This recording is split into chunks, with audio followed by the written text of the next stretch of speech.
परिवार बड़ा है तो मेहनत भी बड़ी है, और परिवार बड़ा है तो समस्याएं भी बड़ी हैं।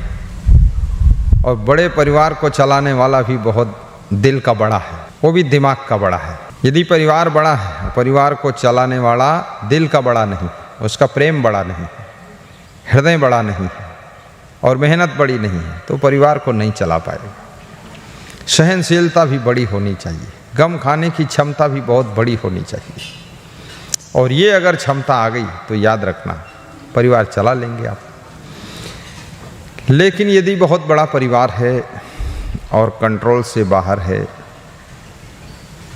कोई कहना नहीं मानता है, आज्ञा नहीं मानता है, अपनी अपनी मनमानी करते हैं, लोग सही ढंग से नहीं चलते हैं, कोई नशा कर रहा है, कोई कुछ कर रहा है, तो गुजराती पैटर्न पर भी काम कर सकते हैं आप।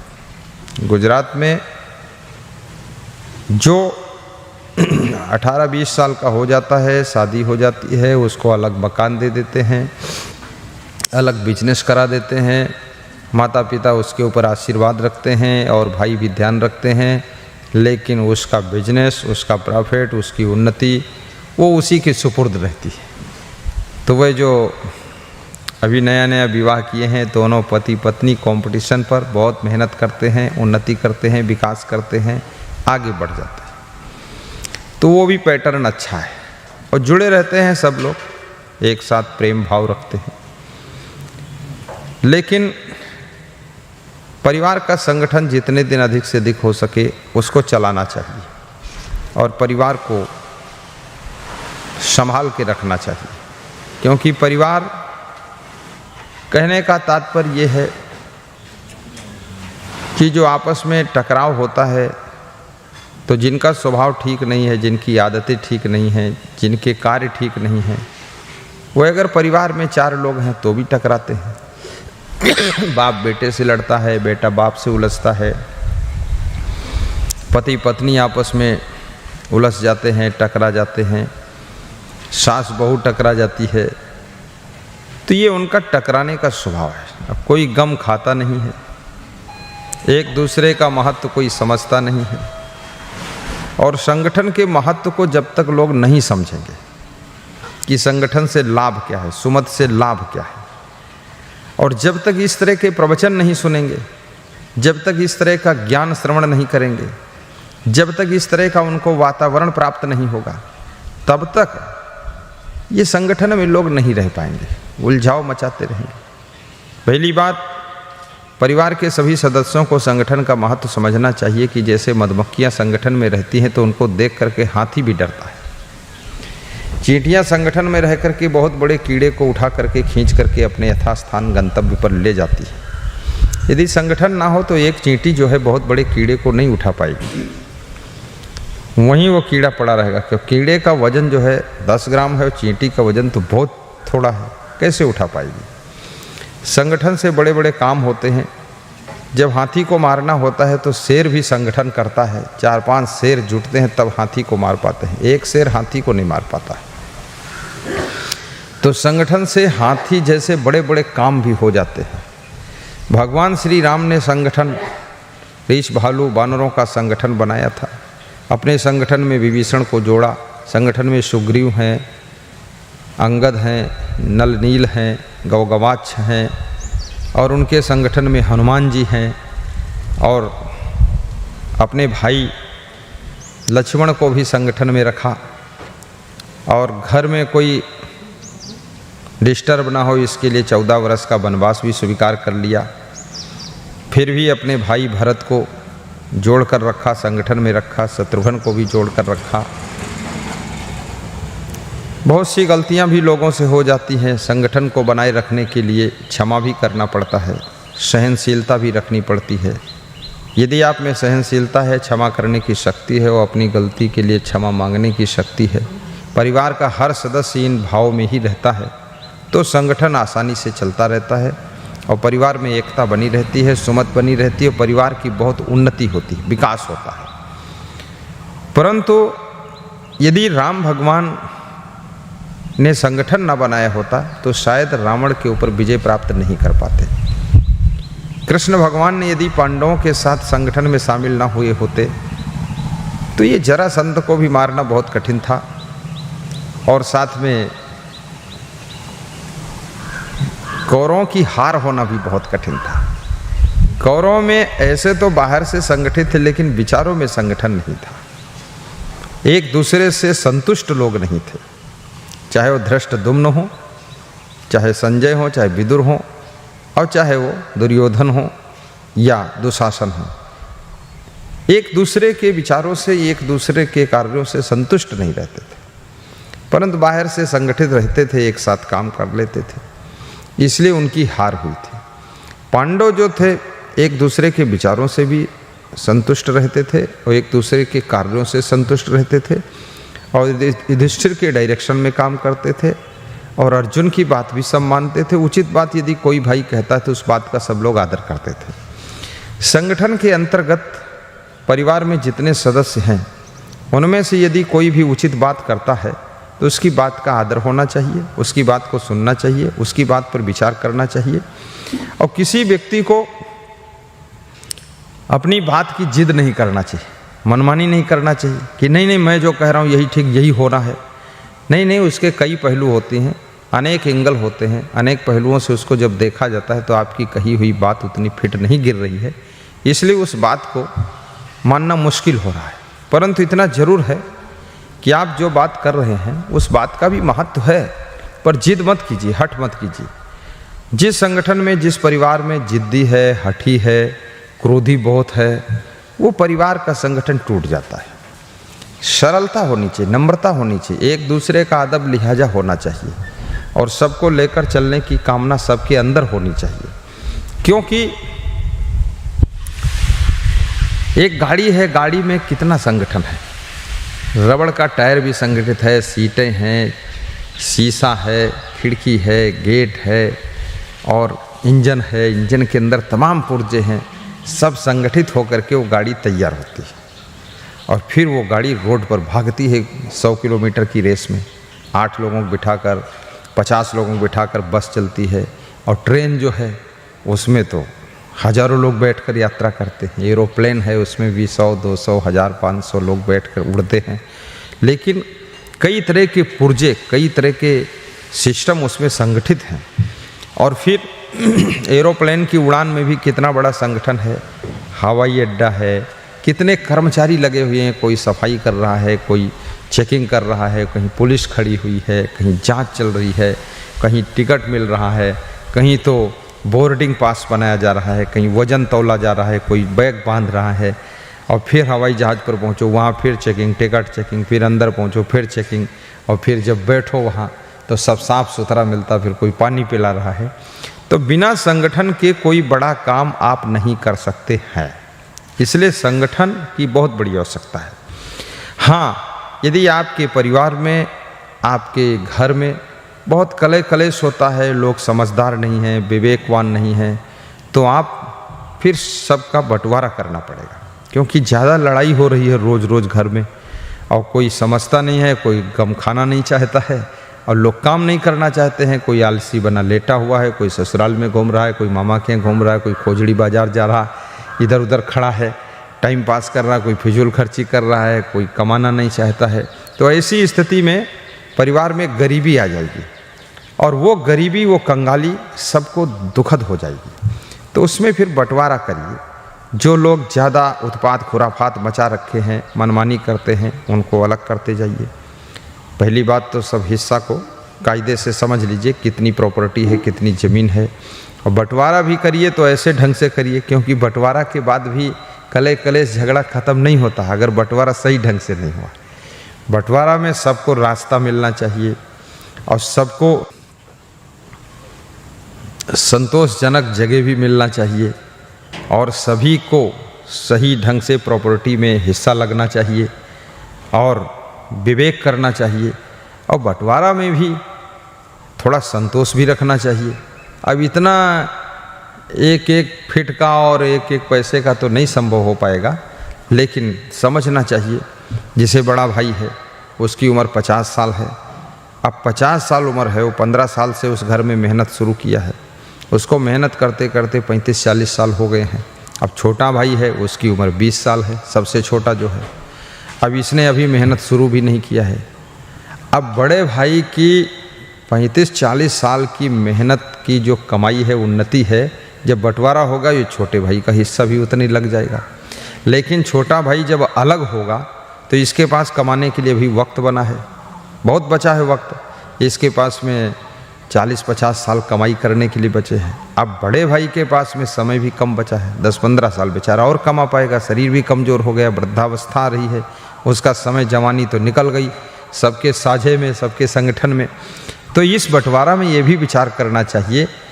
अब उसकी बेटियां भी जवान हो गई हैं, उनकी शादी भी करना है और उसका वक्त निकल गया, बंटवारा हो गया है, बेटियों की शादी के लिए हिस्सा नहीं लग रहा।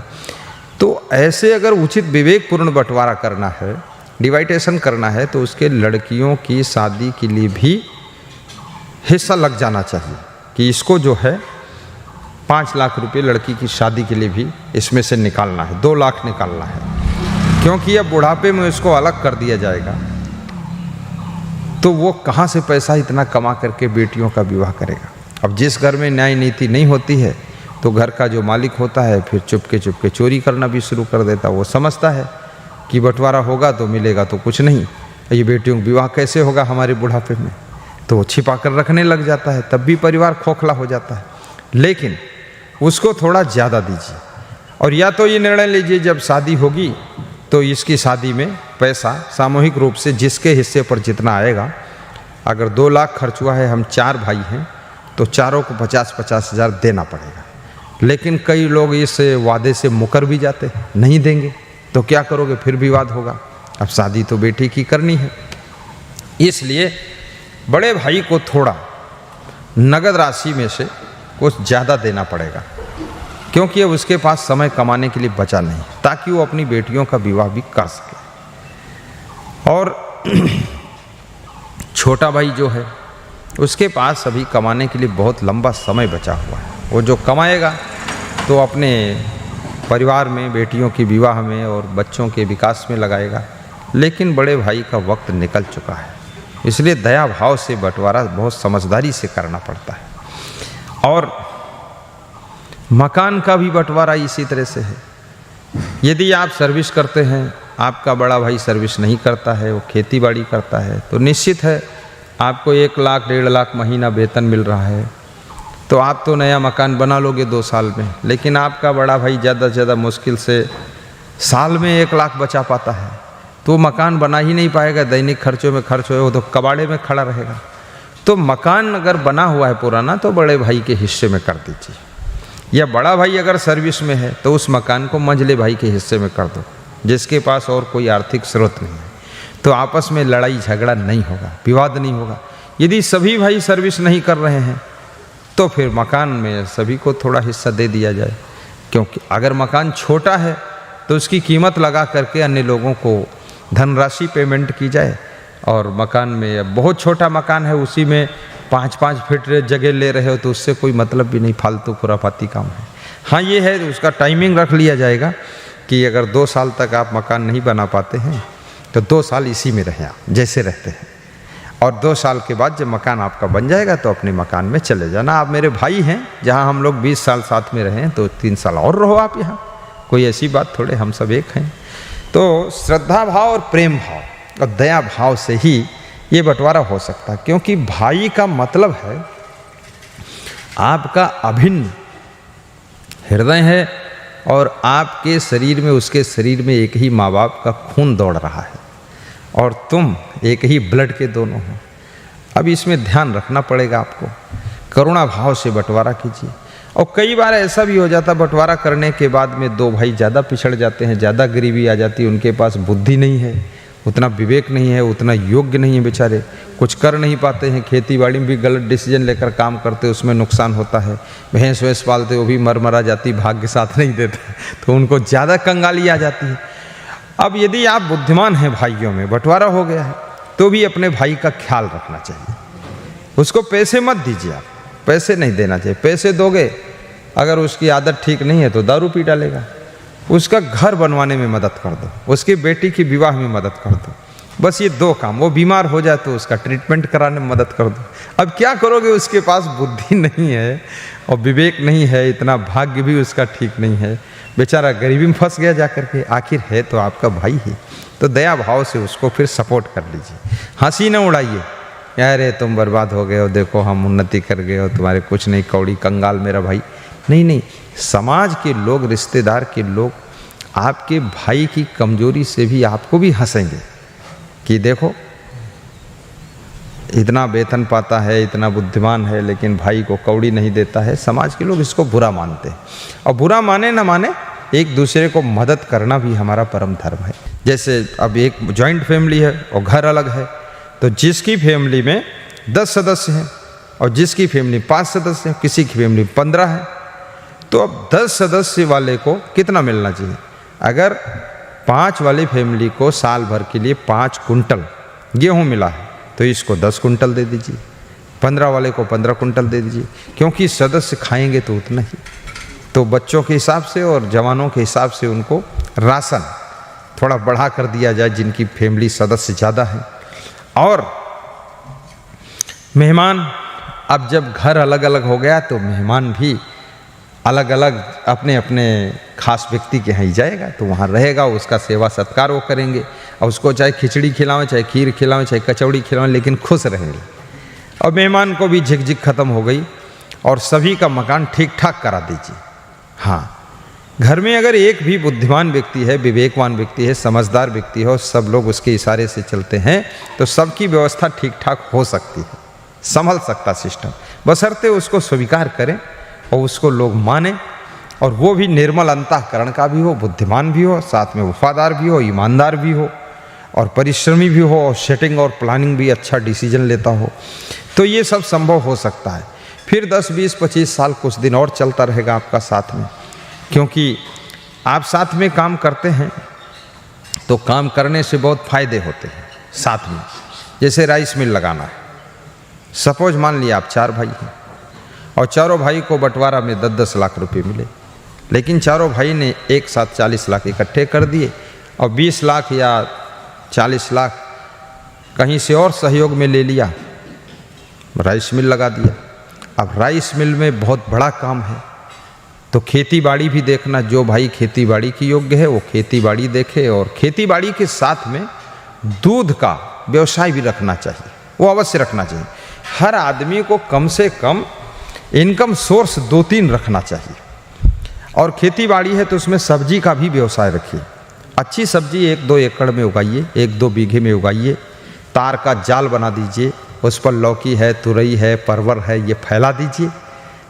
टमाटर है उसको धागे से तार में बांधिए, नीचे गिरने ना पाए, सुतली से बांध दीजिए, फिर वहाँ पर बहुत ज़्यादा सब्जी आएगी। तो 1 एकड़ में, 2 एकड़ में करीब करीब आप 10 लाख की सब्जी बेच लेंगे, क्योंकि इनकम चाहिए, फैमिली का खर्चा भी है। और जब ज़्यादा गरीबी होती है, छोटे छोटे सामान के लिए भी झिकझिक होती है बहुत ज़्यादा, परिवार में कलह कलेश होता है, चप्पल खरीदना उसी में झगड़ा होता है, किसी का चप्पल खो गया तो बहुत झगड़ा होता है कि कल खरीदे थे फिर खो गया, अब नहीं ले पाएंगे, हम नहीं देंगे, तो विवाद ज़्यादा होता है। ऐसे 100, 200, 500, 1000 रुपये के काम फटाफट आपस में हो गए और छुट्टी मिल गई, सब खुश है, संतुष्ट है। इसलिए घर में गरीबी मत आने दो। गरीबी भी बंटवारा का एक कारण बनता है और कलह कलेश का कारण बनता है। और गरीबी से अगर बचना चाहते हो तो पहली बात तो सही प्लानिंग कीजिए। खड़दोषा पुरुषेणे हातव्याम भूतमिच्छिता अति निद्रा तंद्रा भयम क्रोधम आलस्यम दीर्घसूत्रता। विदुर जी कहते हैं जो लोग गरीबी से बचना चाहते हैं, नंबर 1 अति नींद न ले, 10-10 घंटे मत सोएं, ऊँघे ना बैठ करके, नंबर 2 जहाँ बैठते वहाँ ऊँघ रहे, जो काम करने गए ट्रैक्टर पर ऊँघ रहे हैं, गाड़ी चला रहे हैं तो ऊँघ रहे हैं, एक्सीडेंट कर रहे हैं, खेत में गए मजदूरों के साथ काम करने के लिए, डायरेक्शन देने के लिए, वहाँ बैठे ऊँघ रहे हैं। तो ये सब गरीबी आने के ही चांसेस हैं।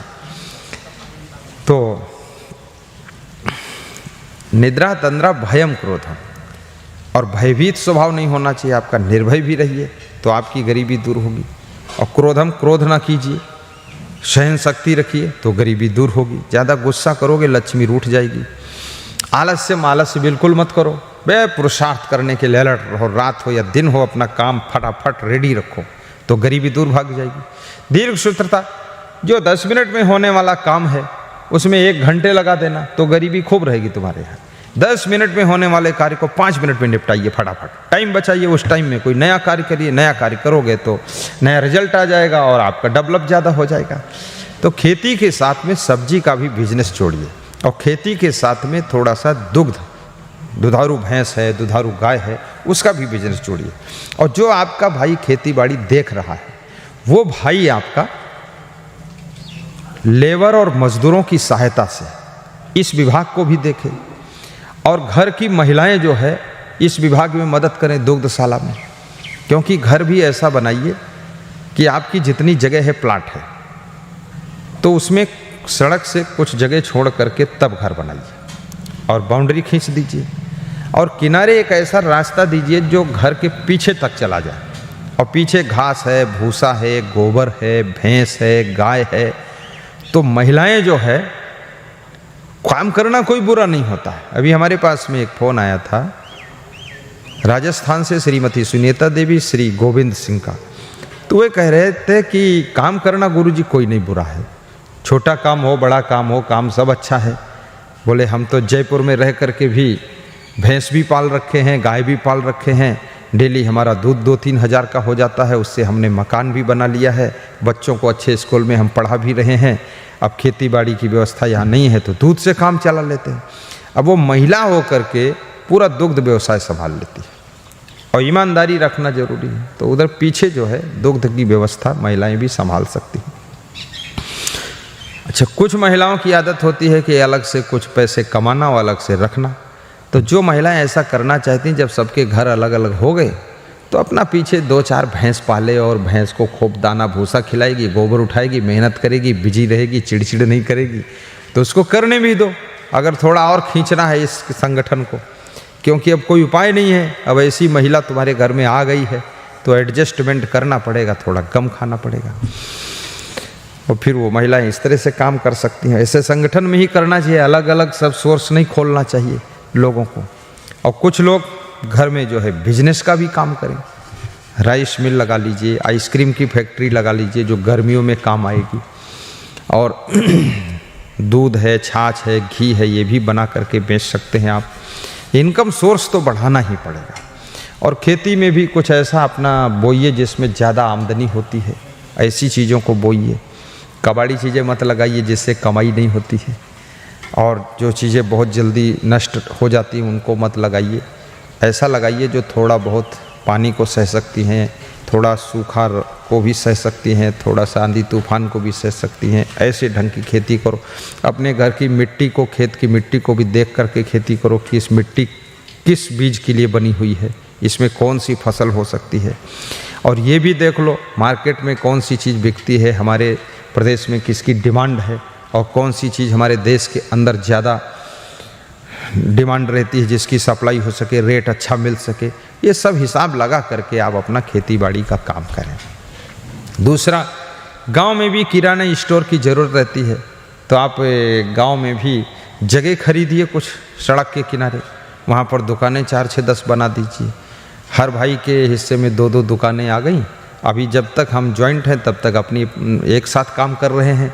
सीमेंट की दुकान है, खाद की दुकान है, कृषि रक्षा इकाई की दुकान है, और कुछ किराना जनरल स्टोर की दुकान है। इस तरह की दुकान भी बड़े लेवल पर आप डालिए। मोरंग है, क्योंकि ये चीज़ों की सब देहातों में भी आवश्यकता रहती। खाद वाद तो देहात में बोई जाती, शहर में थोड़ी बोई जाती। शहर में खेती कहाँ होती। तो आपको यहीं पर अगर आप सही रेट में दे रहे हैं तो लोग फटाफट आपकी खाद खूब उठा ले जाएंगे। उसी से 10-20 लाख की अपनी कमाई हो जाएगी।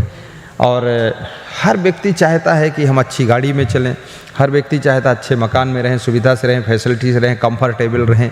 हर व्यक्ति चाहता है कि हम अच्छे कपड़े पहनें, अच्छी घड़ी बांधें।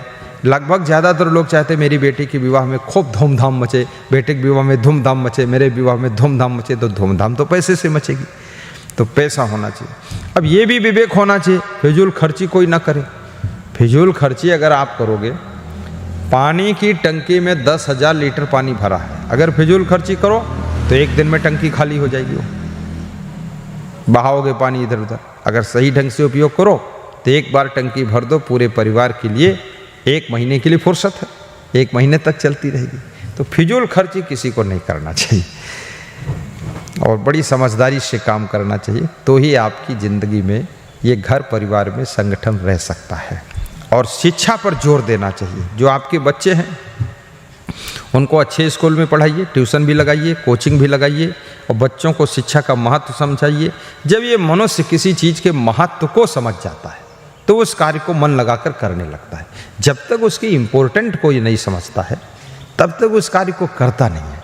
संगठन का महत्व भी सबको समझाइए। देखिए, मनुष्य एक ऐसी जाति है जो समझाने से ही ये चलती है और समझाने से ही सफलता मिलती है।